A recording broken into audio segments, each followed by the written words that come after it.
Okay, we're live. It's live. Let's go. Okay, morning everybody. We just had to sort out a couple of technical difficulties with the with Mike's sound and his internet. We're live, so that happens every once in a while. But just wanted to welcome everybody. We've got Mike Amundsen with us again. I'm excited about that. Hey. He's here, I think, for his fourth time. We always get a great turnout when he's on, and we get lots of questions. So I anticipate this being a really good tech talk.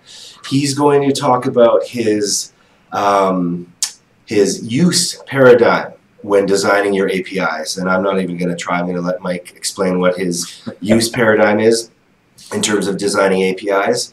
So I'll just remind everybody that our hashtag is just #layer7live. You can also email questions if you can't stick around to wait for Mike to actually get to them to answer. Sorry, I got distracted there by an email. Thanks, Dimitri. Sorry, you can email the questions to techtalk@layer7.com. So, Jose, how are you doing? I just want to welcome in Jose as well. I'm doing all right. Yeah. He's our producer. He's the technical guy that I lean on all the time, and we've had a really good year. And I say thanks, Jose. Okay, so Mike, while people get ready, get their questions formulated, don't forget you can just throw them in the chat, tweet them. Again, the hashtag is Layer7Live.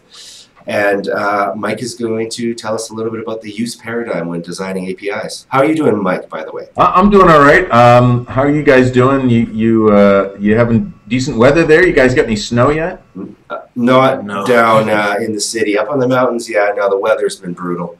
Right. It's cold, wet, dark. It looks like it's 5 o'clock at night right now, looking out the window. Yeah. Pretty much describes the way it is here in Kentucky, too. So that.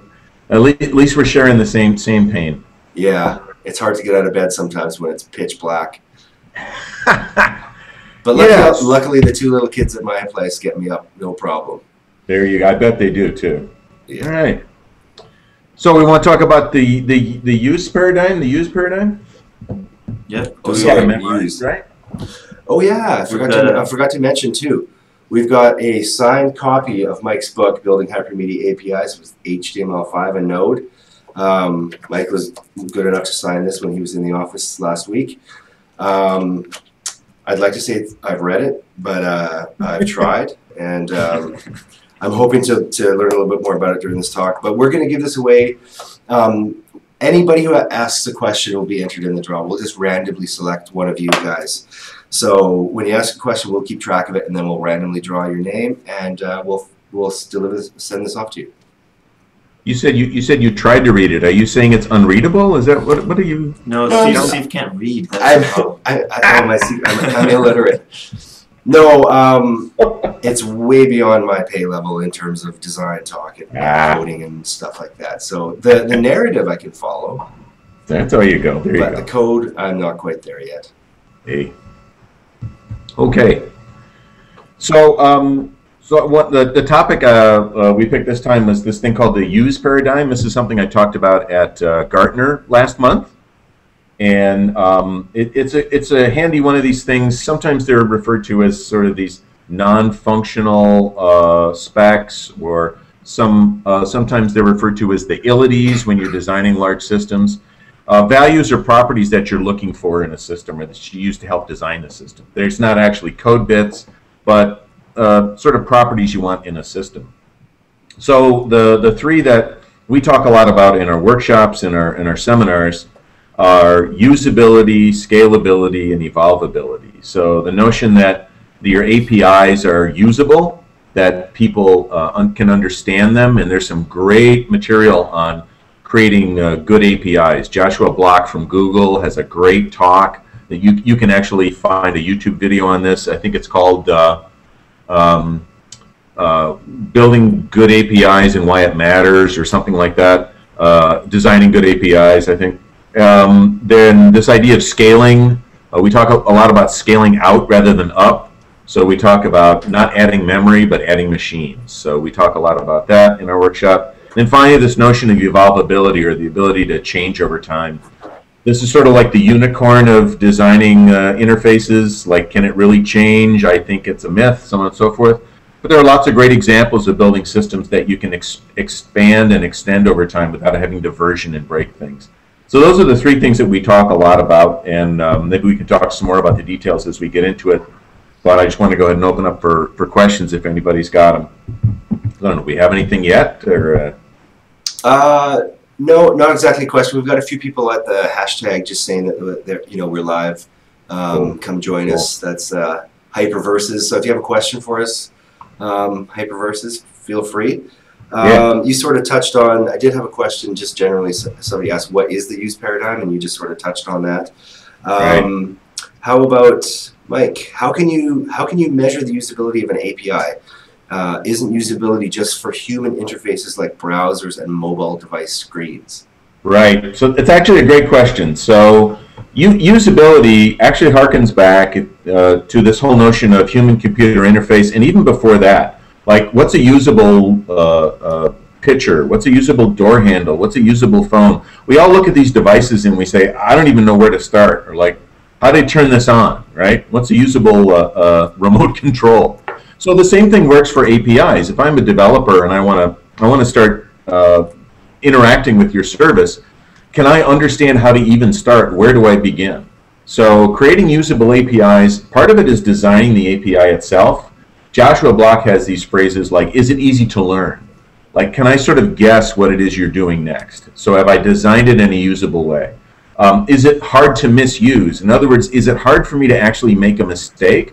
Or is the interface design so complicated that I'll miss things every single time? So this notion of creating a usable API works the same for a programming interface as it would for any other household device you might have. Is it easy to extend? Is it easy to write code to? These are all things that you can think of. So those are just sort of on the technical interface side. But there are also some things from general usability studies or human-computer interaction that you can apply as well. Things like, does it use progressive discoverability? Do I get a list of 50 things right away, or do I get just the first thing to start that is really helpful or makes sense to me? Is it something that lets me test easily without breaking something or hurting something? In other words, is it a safe place to kind of work? So all these things kind of play into it. Some of that's documentation, some of it is the actual design itself. And once you get into the code, it's really important. So we use Joshua's. I think he's got about 10 points. We use Joshua's list very often when we tell people, give this to developers and then ask them, is this easy to use? Is it easy to learn? Is it easy to use without making mistakes? So you can get a lot of usability feedback. And a big part of usability is feedback. So you ask. You say, hey, is that easy? And they say no. And you say why, and then you fix it. So following these usable principles, asking a lot of questions, and then iterating on that design several times is how you create a usable API. Great. Let me just quick scan, make sure I'm not missing anybody through Twitter.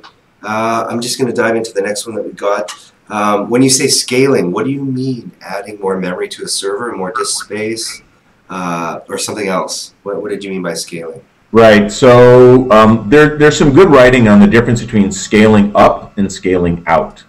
So scaling up is adding more memory, adding more disk space, adding more CPUs to the machine.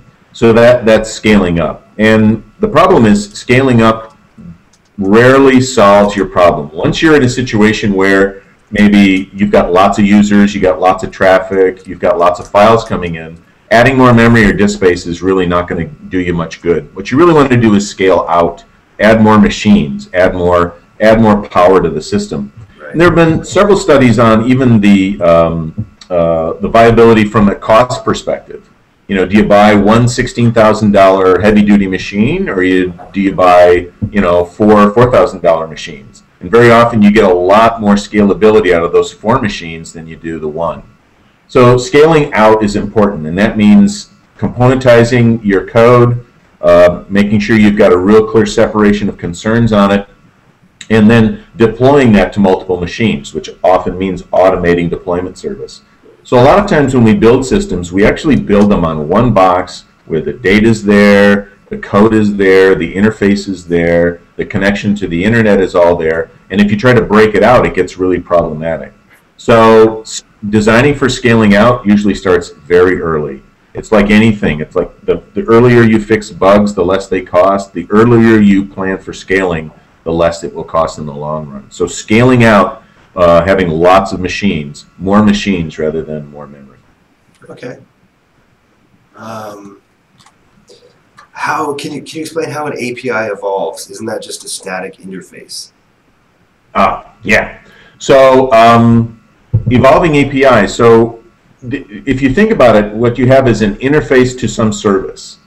We tell people to design their interfaces based on tasks somebody wants to get done, not based on some object. So if you expose an interface, you don't necessarily expose the users or the table storage. You expose the task, like add a user, find a user, get a collection of users, so on and so forth.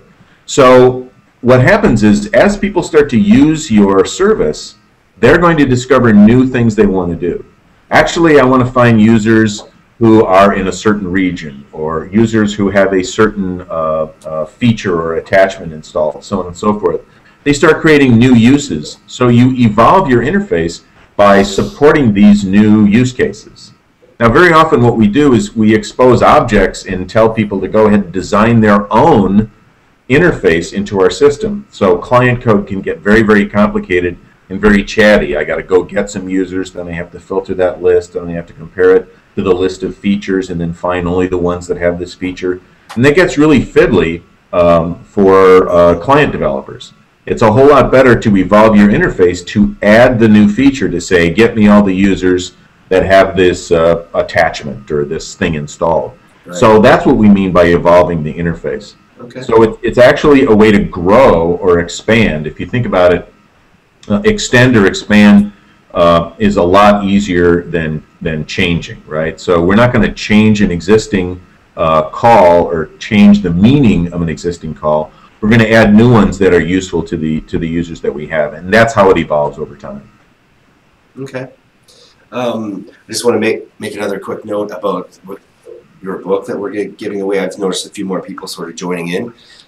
So feel free to chat your questions through the window. Our hashtag is Layer7Live if you want to tweet your questions. And you can also email them in, and we'll get those as well. And we'll make sure Mike replies. Email is techtalk@layer7.com. This is Mike's book, Building Hypermedia APIs with HTML5 and Node. And anyone who asks the question today is going to be entered to win this signed copy. So don't forget to chat your questions into Mike. He's talking his use paradigm when it comes to API design. And we'll just go straight into the next one. Why do you discourage people from using versioning with an API? Oh, yeah. Okay, so that's good. So if you think about it, versioning is a technique, right? Versioning is not a feature of a system, or it's not like it's data storage or something. Versioning is a way to solve a particular problem. And usually that problem is that things change over time. Versioning in its sort of explicit meaning, like the Latin root of it is to turn or to change. And very often versioning is designed to break existing clients out there in the world. So maybe I've installed my API, I've published it, people build a client for it, and then what happens is I want to change that API. So I tell everyone who's built a client that the API that you have no longer works, you need to rebuild your code, and then it will work with the new API. The problem is that doesn't scale well when we're starting to talk about the internet. Usually if I control all the developers and they're all in one room or they're all in one company, maybe I can actually tell them they all have to change their code at the same moment in time, and it'll work. Otherwise, you come up with these strategies where I'll have two versions running at the same time, and I'll tell people, within 6 months the old version's gone, so on and so forth. This is all just sort of putting off the inevitable, right? So we discourage versioning simply because you can't. It's difficult to control a lot of people. And as soon as you start getting third-party developers, partners involved, it gets even harder. I was just at the API days in Paris. I think it was last week.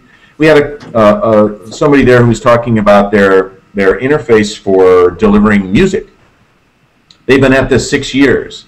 Their URL has a 1.2 in it, like version 1.2, and we asked them about that, and they said, well, that's because 6 years ago somebody imagined that we would have lots of versions, but the thing is, once somebody installed their client, we can't change that. So 6 years from now, we've extended and expanded this API over and over again to serve more and more customers, more and more devices, but we can't take away anything that we did 6 years ago. So that 1.2 is in there permanently, and it actually means nothing anymore. So versioning is very difficult to do in the real world, especially when you're expanded quite a bit. So that's why we discourage people from trying to do it. There are lots of other ways you can solve the problem. Yeah, and you make a clear distinction between versioning and the evolution of an API. Right. We say version and extend, right? Version breaks. And extend. Yeah. Okay, I've got a question through the stream. It looks like, hopefully I don't butcher your name, GVAC. Yeah. He's asking you, what is an alternative strategy to versioning URLs which violates opacity to address evolvability? Right. So I think we've kind of talked about that. So the alternative is to extend, right? So what you do is you create a case where there's a new problem to solve. You simply add that to the list of possible calls in the interface. Remember, the interface is really just that. It's sort of this thin layer between the service and the rest of the world. So whether people are starting to use my objects in a different way or whether I create new objects, all I really need to do is expand that interface itself. There's rarely a case where I really need to break an existing interface. Very often in the SOA world, we really think about publishing components. Like this component has lots and lots of functions. In the web world, we often just think about publishing lots and lots of entry points. So they're not really related. I could simply add another entry point without even changing any of my background functionality. So doing the extension rather than the versioning is really the right strategy. Okay.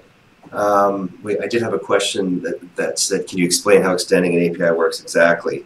But you sort of touched on that, but I think so. If not, they can sort of ask a more specific question. Sure. Okay. You mentioned collecting data as part of creating a usable API. What kind of data do you mean, and how do you collect it? How does that work? Right. So in any kind of usability, what you're trying to do is really figure out how people are behaving, what people are doing, and help them do it better, right? So what you want to do is you want to, what we say, instrument your interface. So I want to know who's calling what functions. I want to know what arguments they're sending in. I want to know whether or not those are slow, whether or not those cause errors. So I really want to know everything I possibly can about who's making the call, whether or not it's successful, and how they're using it. And I might even want to create some grouping or some longitude. For instance, I've talked to designers and architects who've discovered that they found users making a call to this service and then a call to that function, then a call to that function every single time. So it was like 1, 2, 3, 1, 2, 3. And eventually they realized they were calling for, say, a collection of filters and then applying those filters and then getting the one record that they found. So what they're finding is that their developers had to make these 3 calls to solve one problem. So instead, they evolved the interface. So by collecting that information, they were able to improve the usability and applicability of the interface. So that's one really good example. Another one is collecting error information. Are there cases where people keep seeing errors with the same call? That probably means that the call is designed badly. Maybe the documentation needs to be improved, but maybe the interface itself needs to be improved. They're not including a value that you keep wanting them to include. Maybe you just need to create a default value instead. So collecting information about errors, collecting information about any common patterns that are being called, and collecting information about which functions are called more often. You might want to optimize some of the interface based on the fact that these people call this filter a lot. Maybe they call this filter with the same value every time. Make it easy for them. Create a new interface that has that value already set. So these are all things that help you collect information and then figure out how people are behaving and improve the usability that way. Okay, great. Another quick reminder to get your questions in. You'll be entered to win Mike's book, Hypermedia APIs with HTML5 and Node. It's signed by the author, Mike Amundsen. There it is there. So quick hashtag Layer7Live. You can go through the chat window, or you could email them at techtalk@layer7.com. I'm going to move on right to the next question we got. What kind of developer tools can you use to support the use paradigm? Okay. Yeah, so that's good. So, if people buy into this notion of creating usable APIs and scaling out and making them evolvable, what kind of tooling do I have to make this happen? And frankly, right now, the tooling is not so good. So it's difficult to sort of compare collected data and modify an interface easily. There's no tools that do that really well. However, what you can do is, one of the first things that we encourage is to treat this API as a scripted layer. So you may have lots of heavy investment in compiled object interfaces, sort of your data access layer or your object interface to your data storage. And what you want to do is create an API that rides above that. So very often we tell people to use scripting tools. We've got people using Node, even using PHP, using ASP.NET, lots of other scripting tools to write that top layer. The advantage of that is they're usually relatively easy to test, they're relatively easy to update, and then if you change that and you don't change the lower level, then it's a whole lot easier to test that and to get through the iteration cycles quickly. So we encourage people on the usability and the API design side to use a scripting tool rather than too much compiling stuff at that level. On the scalability, so much of this relates to automation. So using tools to do automated deployment. There are lots and lots of tools out there. Chef, Puppet. There's a lot of things in this sort of DevOps world, or this DevOps idea, whereas developers and operations people sort of work in a team. So we tell people to make it relatively easy to deploy early and often. So using any of these deployment tools or any of these packaging tools that make it easy to deploy and copy this out is really, really important. On the evolvability side, there aren't any real simple tools for that. So anything that you can do to just kind of track what people are using and then modify them is probably the best case. So we don't have a whole lot of tooling in that evolvable space right now. Yeah, sorry, what was that last bit? You don't have a lot of what?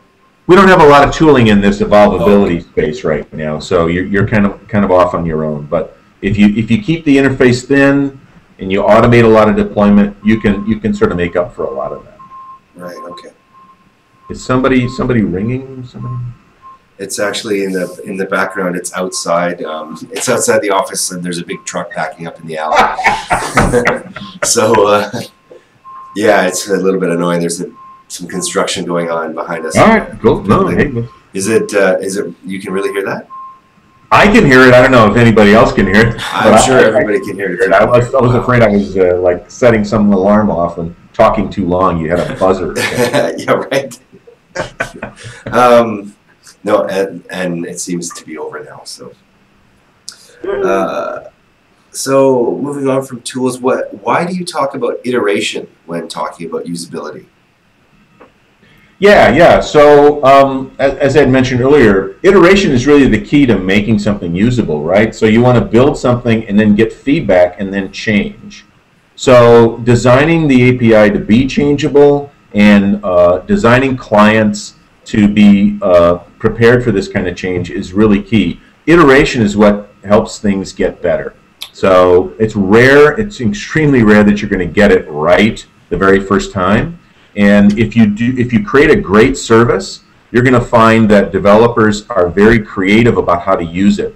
So you want to get that feedback from developers and actually make their life better. So being prepared for this iteration is really important. And of course, iteration is also really, really important for the scalability item.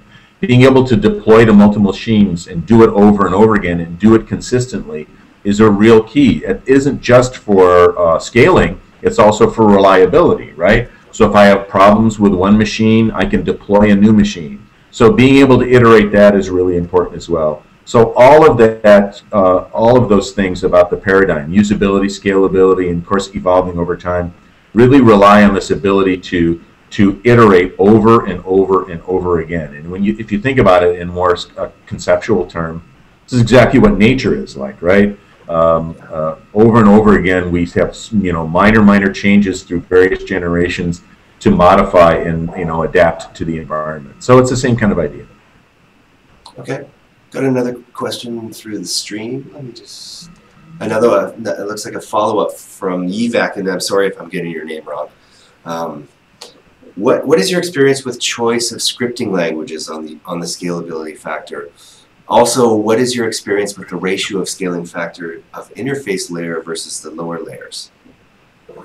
So do you want me to just do the first part? Yeah, let's start with the first part. So scalability, was it evolvability and scripting? Was that right? What was your experience with choice of scripting languages on the scalability factor? Yes. On scalability, okay. Actually, I've had a pretty wide range. Most of my personal experience has been in the .NET space and in Node. But there's tons and tons of Ruby code out there as well. There's lots of PHP code. We have lots of clients that use PHP for that layer. I think the thing that we tell people most often is to design the API, that interface with the scripting. If you've got any heavy computation or any heavy processing, do that in your components themselves.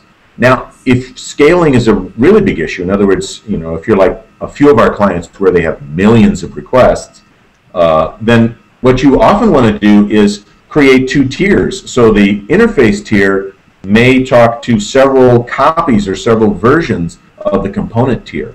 So what you don't want to do is tie this interface scripting too deeply into this component library, because you're going to want to scale. You might want to scale out that component set. So I haven't found anything in particular that has really been a real scaling problem at the scripting level. Very often it's the component side that you need to scale well, and usually that's a scaling out issue more than it is a scaling up.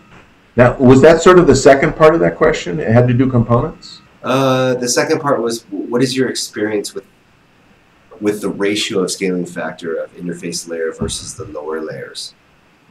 Yeah, so I think that might be what we've talked about, and Yvonne can follow up again if he wants. But so very often we encourage people to think of those components as deployable sets, right? So there's not just one component.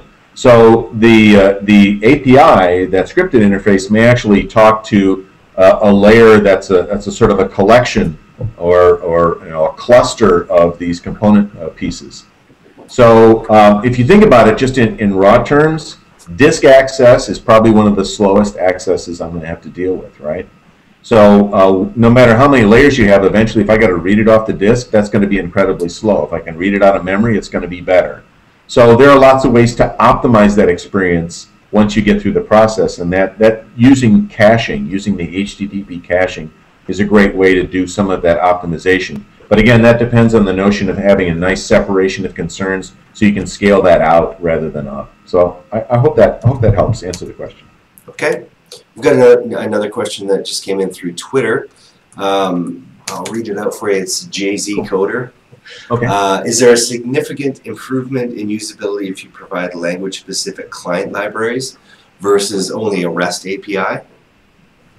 That's a good question. Is there a significant? Not that I've experienced. So let's think about it another way. So some of usability is in this design, some of it's in the documentation, and some of it is in targeting your audience really well. So there's lots of counsel that basically, I think even Joshua Block has one of these things. Make sure the interface is appropriate to the audience. If you're doing a medical billing system, you don't want to cast the interface as if you're talking to physicists, right? So this could lead to this notion of creating SDKs. So this idea of creating a custom software developer kit for a particular audience may turn out to be valuable. The difficulty is very often generating SDKs is a slippery slope, because if I generate an SDK for one audience, say it's a language-based audience, like here's my a Java SDK. Well, then what I might be next is somebody's going to say, well, where's the Python SDK? Where's the .NET SDK? Where's the Node SDK? So on and so forth. So you sort of commit yourself to creating a lot of these kits. And each one of these is more code that you have to maintain, more code that you have to manage. Right. So if possible, it's easier to scale if you can make that direct HTTP interface friendly to use. And there's nothing wrong with creating more than one interface. You might have the medical billing interface to this component library, which looks very different than the accounting interface to the exact same component library. So you can create a lot of usability in creating these new interfaces. The big challenge on SDKs is, again, now you have to code them, release them, maintain them, and it's one more artifact that you need to deal with.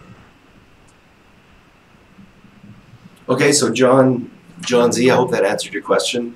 Feel free to follow up with another one if Absolutely. If you had other thoughts. And moving right along, we've got another question. Mike, are there other sources that I can go to for more information on the use paradigm? Yeah. So I mentioned Joshua Block, which is a really good source on designing APIs and usable APIs, good APIs. Just some general stuff about usability would always be helpful. We're actually applying a lot of the general usability research to API design. So just knowing about that space, knowing what the values of progressive discoverability, deep trees versus shallow trees, all this kind of language can be very helpful.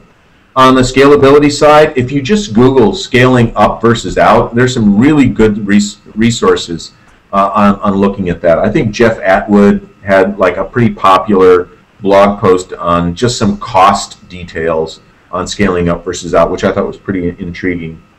And on evolvability side, it gets a little bit tougher. But if you just look up sort of evolvability APIs or dig a little bit into some REST topics, there's a lot of coverage in that REST and hypermedia and evolvability. That's kind of like the nut there. I will also say that we'll be doing a new API Academy video on the use paradigm. It'll be released before the end of the year, probably next week. So that'll be a source. So that'll kind of collect up some of the things we've talked about here in a really easy format. Those are those like quick 5-minute videos that are really handy. We probably also will have a white paper on this topic as well, but that might not be released until the first of the year. Yeah, I was actually just going to mention the API Academy. So Mike and his counterpart in Europe, Ronnie Mitra, run the Layer 7 API Academy. So, and that's to help with API design for our customers. So you can find the API Academy videos if you follow us on Twitter, which is just @API Academy. And then you can follow the links, and I think we've got 4 or 5 videos now. Yeah, I think we're up to 5. Yeah, we're at 5 videos in the Academy, and each one is a sort of a module on one aspect of design or API design. And I was actually going to ask if you had one on your use paradigm, but now I know that it's coming. So stay tuned for that. So again, it's just the Twitter feed @API Academy, and that's Mike and Ronnie's posts, their videos, design videos, and I just wanted to mention too that John Z, who asked the question on the REST API, he said, good answer, concentrate on usable lower level design instead of slippery slope of every language. So cool. Just wanted to say he liked your answer. So thanks for the questions. I can't remember if you answered the question on iteration. Did you talk about that? Yeah, we talked about iteration, right? Because it applies both to the usability as well as the scalability. And versioning. One more question. Yeah. I've got another one. Where are we here? Another one from YVAC. Are there specific concerns around use that an API provider needs to keep in mind for mobile apps? Good question. Yeah, really good question. Mobile apps as consumers. Yes, mobile apps as consumers. So first, there's a couple of things. So first of all, I will say we're starting a real big push internally to focus on mobile app development, mobile app client-side development, and how it affects application interfaces. So we'll have lots more of this in the coming months. But to tell you a little bit of what we learned already from existing customers and from our own experience, one of the big things about mobile is people tend to use these devices very task-oriented. I want to do one thing and I want to do it well. I want to do it quickly, whether it's post a picture or a blog entry or figure out what my calendar thing is or my location. So it's really important in the use model to focus a lot on that usability side, because if your interface is very difficult for developers to build a client app, they're going to go to somebody else's interface. They're not going to use yours. So it's really important. So I think mobile is really pushing that quite a bit. The scalability is a kind of a double-edged sword. If you're using native apps, very often scalability isn't too much of a problem. If you're using sort of HTML5 on the phone, then making sure that you have a very small payload, making sure you're not using up a lot of battery resources is really critical. So there could be some scalability issues that are specific to the mobile device. And that's scaling actually onto the device, not actually in the big side. On the evolvability side, you have basically the same challenges you do on a desktop. If you want to create an interface that's very evolvable, you need to build a client that accepts changes over time. Here's a thing that we're just starting to hear. I did a blog post on this last week. The use of hypermedia, where you can actually change what's displayed based on who's logged in or the conditions of the system, can actually improve your deployment story for mobile devices. If people are starting to use the thing in a different way, or you need to change workflow, if you have to deploy out to all of the devices, you're going to have to go through App Store, you're going to have to go through approval, you're going to have to get everybody to download the new one, and you're going to create a sort of a user experience where it's like every time I turn around, I got to download this app all over again. So using this hypermedia style, this evolvability style, where you can insert new instructions into the client without having to redeploy, without having to go through the App Store, and without having to re-download, is really going to raise that usability or that user experience on the device. I'm hearing this from clients now that this is a real strategy for them. We're just starting to collect evidence. But I think those are three things about mobile that really make this use important, and in some cases alter it a little bit, especially on the scalability side. It's a really good question. Great. So thanks for the questions. I'm just going to, we're coming towards the end of our time.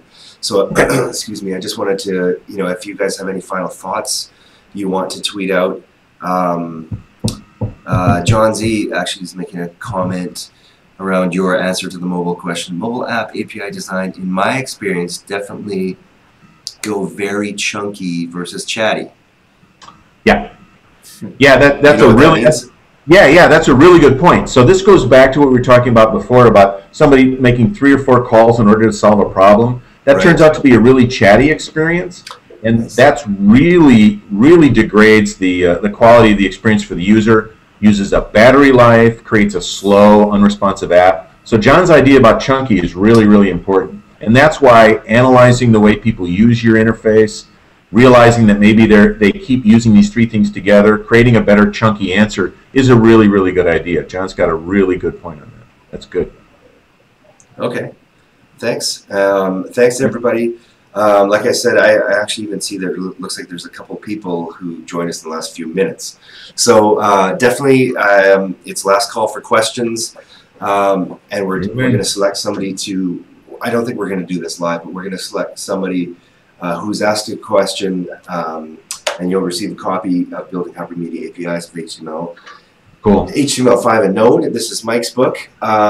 So we'll work out the details of how to get in touch with you guys. But those of you who answer questions, we're going to randomly draw your name and either reach out through Twitter or reach out through email or LinkedIn or some way. Sure. Once we know who it is, we'll probably tweet their name, and then they can get back to us. And if I didn't answer the question, let's just take one quick scan around the three kind of media that we use. We've got Twitter. Are we good there? No questions through the chat. Nothing. So John Z, thanks. Evac on those. I just added a bit of a comment there as well. Evac. Oh yeah, sorry. Okay. Evac said chunky, but as well as choice of data format.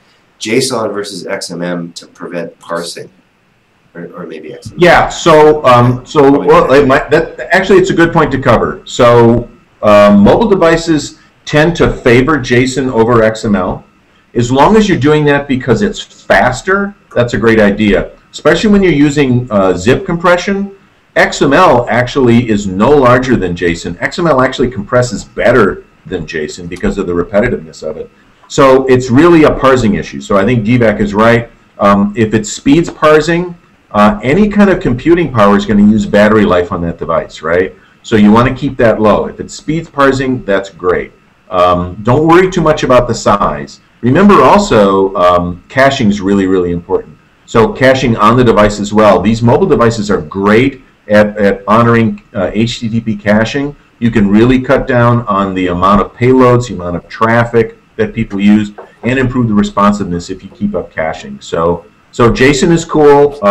Whatever parses fast is what you want to do. That's the best idea. And sometimes that means HTML, by the way.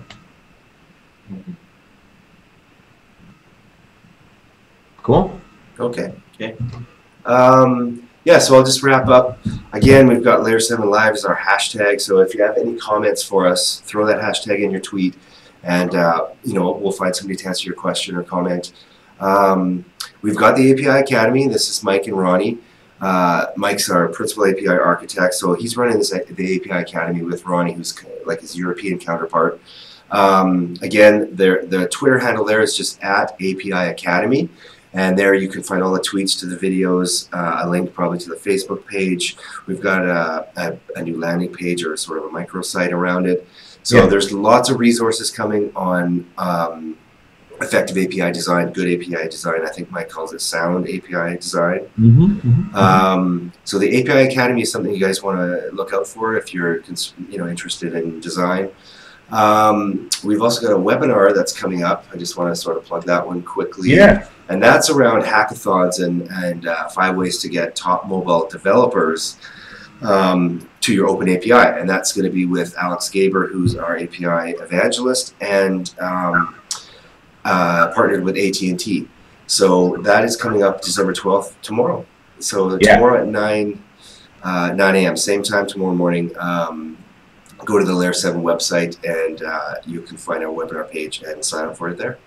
Yeah, and that's going to be a really good session. Alex does a lot of these, and these hackathons are great places to test the usability of your API. When there's lots of developers you had never met before, and you pitch your API to them, and you watch them sign up for it through whatever portal device you have, and get a key, and get authorization, and then use that API. This is a great way to test and iterate, and it's a really, really good experience. And these guys know exactly what they're doing. AT&T does these everywhere. Alex will, and is it to Alex? Is it Alex Dunn? Is that his name? It is, yeah. Yeah. Alex Dunn. Yeah. The Alexes will have a really great session tomorrow. That's really good. Yeah. Good. Cool. Yeah, so for publishers, those hackathons are awesome, I guess, like Mike was saying, to test out your API with actual developers building out apps. That's great. Well, thanks again, Mike. Also, this is the last Tech Talk of the year. We started these Tech Talks back in March, and this is the 19th one we've done, and Mike's done a few of them, and I really appreciate that, Mike. Yours are always really good, interesting. People are interested in your topics. So it's been a great year, and thanks, Mike. Yeah. And I look forward to to doing more of these in 2013. Yeah, and also if you enjoyed this Tech Talk, feel free to sign up right up here to get updates and get notified about the next one. Right. Cool. Should probably be in the new year at this point, but yeah. Yeah, we're still developing the next topic and when and the date, but you can, like Jose said, there's a submit your email just at the top of the video screen. And if you submit your email, then you'll get updates, and you'll know exactly when the next one is going to be and what the topic is, and you can start thinking about questions. So thanks so much, everybody. I really appreciate it. And special thanks to Mike and JZ, Evac, others who answered questions. You're going to have to get me your details, either your real name or an email or address or something through Twitter, or you can. They can DM you, right? That you can DM me for sure. Yeah. I'll make sure to follow everybody who has a question, and then we can DM back and forth, and we'll get you the book, and then we'll make sure to tweet that out and share it. And yeah, thanks so much for donating the book as well, Mike. I appreciate that. No problem. Okay, thanks everyone. See ya. See ya.